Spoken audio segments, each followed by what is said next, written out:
ईरानी सदर इब्राहिम रईसी और उनके साथ ईरान के वज़ीर ख़ारजा हुसैन अमीर अल-नहयान, इन दोनों की शहादत का मसला ज़ेरे गौर है। ये अगर हम देखें तो 2 दिन पहले इनके हेलीकॉप्टर को हादसा हुआ। क्या ये हादसा था या फिर इसमें कोई साजिश थी? ये जो इब्राहिम रईसी हैं, ये थे कौन और ये किस वजह से आलमी दुनिया की नज़रों में थे?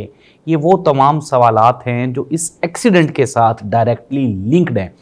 सबसे पहली बात तो ये है कि एक इंतहाई अफसोसनाक वाक़या इब्राहिम रईसी जो कि ईरान के सदर हैं, ये आज़रबाईजान के सदर के साथ इन्होंने एक डैम का इफ्तिताह किया और उस डैम के इफ्तिताह की तकरीब के मौका पर इन्होंने एक मरतबा फिर जो फ़लस्तीनी भाई हैं उनके साथ इजहार यकजहती के तौर पे कहा कि हम इसराइल के ख़िलाफ़ अपनी जो रेजिस्टेंस है वो हम उसको जारी और सारी रखेंगे। और फिर ये वहाँ से जब रवाना हुए हैं तो ये कहा यही जा रहा है कि हेलीकॉप्टर को बारिश और धुंध की वजह से हादसा हुआ है। तो पहाड़ी इलाका है जहाँ पे ये हादसा हुआ। एक दिन तो पूरे का पूरा वो लगा मलबा जो हेलीकॉप्टर का था उसको ढूंढने में, और फिर उसके बाद जब पहले दिन ये एक्सीडेंट हुआ तो ये ईरानी जो वज़ारत ख़ारजा है उनकी तरफ जो इत्तलात का जो महकमा है उन्होंने ये कहा था कि हो सकता है, उन्होंने ख़दशे का इजहार किया था कि ईरानी सदर शायद ज़िंदा ना बचे हों। और फिर उसके बाद हमने देख लिया कि आज कन्फर्मेशन आ गई और जहाज़ का जो मलबा है वो भी मिल गया। और इस तरह से ये एक अफसोसनाक ख़बर जो कि ना सिर्फ ईरान के लिए बल्कि पूरी मुस्लिम उम्मा के लिए इसलिए भी कि अगर हम आज मौजूदा दौर में बैनुल अक़वामी दुनिया को देखें तो ईरान ही वो वाहिद इस्लामी मुल्क है जो मुसलमानों के हकूक़ की आवाज़ उठाता है, जहाँ पे अभी तक स्टिल एक आप ये कह लें कि एक इस्लामी निज़ाम हुकूमत है। वहाँ की जो डेमोक्रेसी है वो भी डायरेक्टली डिपेंडेंट है इस्लाम के जो तर्ज़ ज़िंदगी है, जो हमारे मुआशरती असूल हैं उस पे ये कायम है। तो अब ये लंबी एक कहानी है कि आया कि ये जो इब्राहिम रईसी हैं इनको फोकस क्यों किया जा रहा था। इब्राहिम रईसी की अगर हम बात कर लें ज़िंदगी के बारे में तो ये 1960 में मशहद में पैदा हुए और फिर इन्होंने जो आजकल रूहानी इनके लीडर हैं, स्पिरिचुअल लीडर हैं ईरान के आयतुल्लाह ख़ामनाई साहब, उनके साथ इन्होंने काम किया। इससे पहले ये हसन रूहानी जो कि ईरान के सदर थे। तो ये जो इब्राहिम रईसी हैं ये 1960 में इनका मशहद में ये पैदा हुए और इन्होंने ये जो मौजूदा रूहानी पेशवा हैं ईरान के ख़ामनाई साहब आयतुल्लाह ख़ामनाई, उनके साथ भी इन्होंने एक लंबा काम किया। एक लंबी स्ट्रगल थी इनकी ईरान में। शाह ईरान के ख़िलाफ़ जब ये इनकलाब आया था तो उस वक्त भी ये पेश थे। इनके जो वालिद थे इब्राहिम साहब वो भी एक आलिम दीन थे और इससे पहले ये जो रईसी साहब हैं ये भी मुख्तलिफ़ जो सरकारी ओहदे हैं जिस तरह से हमारे यहाँ पे जजेस के ओहदे होते हैं, तो ये इसी तरह के कानून के मुख्तलिफ़ ओहदों पे ये काम करते रहे और इन्होंने खिदमात सर अंजाम दी। अभी हम आपको बता रहे थे कि हसन रूहानी के साथ जो कि गुज़श्ता सदर थे ईरान के, उनसे ये हारे। फिर उसके बाद इन्होंने जब सदारती अमूर संभाला तो मुल्क में ना थमने वाले फसादात का एक सिलसिला शुरू हुआ। फिर एक डेथ हुई, फिर उसके बाद दोबारा फिर ईरान में काफ़ी कशीदगी हो गई और फिर उसके बाद इनकी हुकूमत ख़त्म हुई। फिर ये दोबारा फिर ये जीत कर आए। तो अब का ये जो टन्योर था इब्राहिम रईसी का, ये टन्योर इसलिए भी अहमियत का हामिल था। जब हम खित्ते की बात करते हैं तो एक तरफ इसराइल ने फ़लस्तीनियों के साथ उनकी कशीदगी है, जंग जारी है और जंग तो जारी ही है, लेकिन जुल्म की बात ये है कि ये जो इसराइली हैं ना ही तो वो उसे जंग डिक्लेयर कर रहे हैं बल्कि वो कहते हैं कि ये हमारा राइट ऑफ डिफेंस है, हम अपने दिफा में ये सारा कुछ कर रहे हैं। लेकिन सबसे बड़ा जुल्म ये है कि पूरी मुस्लिम उम्मा में से कोई भी मुल्क ऐसा नहीं था जिन्होंने इसराइल के ख़िलाफ़ कोई आवाज़ उठाई हो।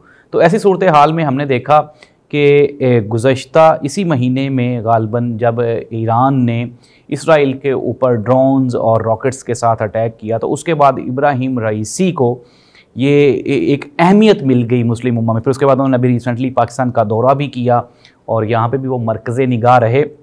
इनके साथ ईरान के जो वज़ीर ख़ारजा थे हुसैन अमीर अल-नहयान, वो भी एक बड़ी इंटेलेक्चुअल पर्सनैलिटी थी। हुसैन अमीर ये वही शख्सियत हैं जिन्होंने सऊदी अरब के साथ ताल्लुकात ईरान के बहाल करवाए और मुख्तलिफ एग्रीमेंट्स किए। फिर उसके बाद हुसैन अमीर ने अमेरिका के साथ जो एग्रीमेंट्स हुए और ये जो बातचीत चल रही थी उसमें भी हुसैन अमीर अहम हैसियत रखते थे।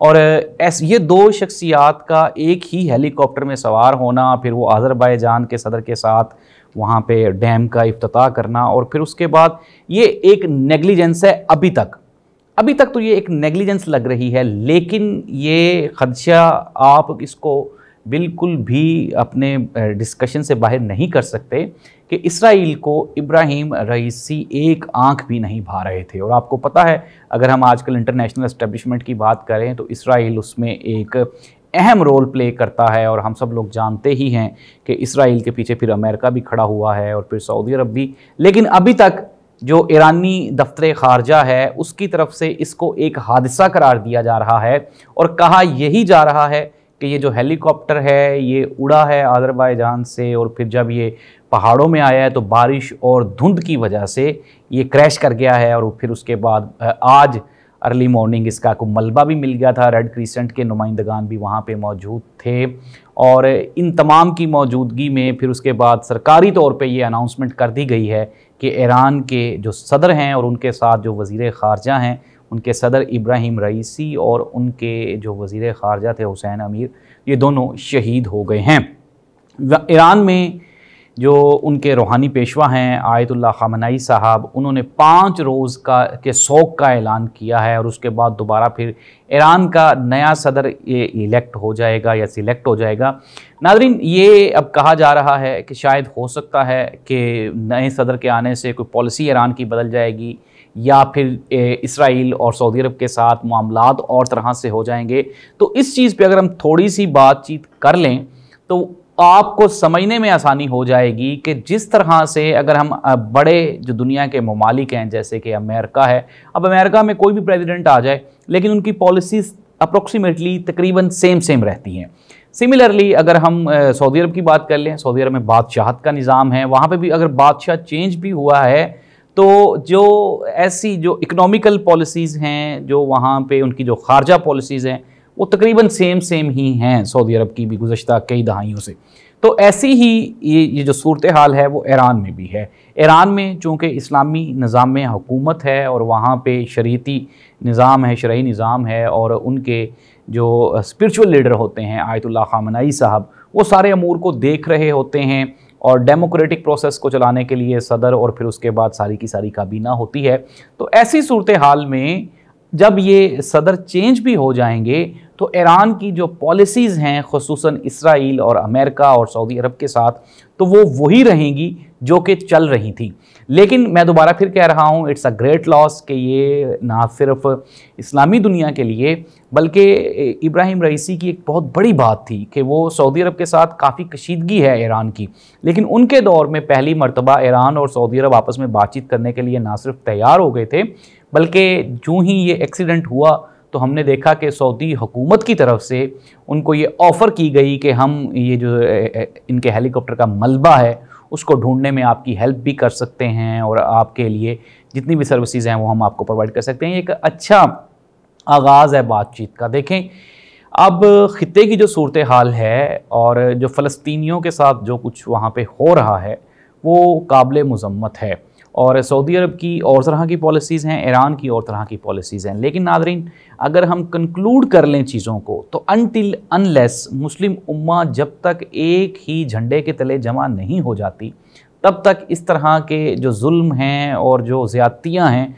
वो मुसलमानों के साथ होती रही हैं और मुस्तकबिल में भी होती रहेंगी, अनटिल अनलेस कि ये सऊदी अरब और ईरान ये एक प्लेटफॉर्म पे आ जाएं। ईरान तेल की दौलत से मालामाल है, लेकिन अनफॉर्चुनेटली गुज़श्ता कुछ 40 साल से ईरान के ऊपर इंटरनेशनल पाबंदियाँ हैं, जिसकी वजह से ईरान को इकनॉमिकली काफ़ी मुश्किलात का सामना है।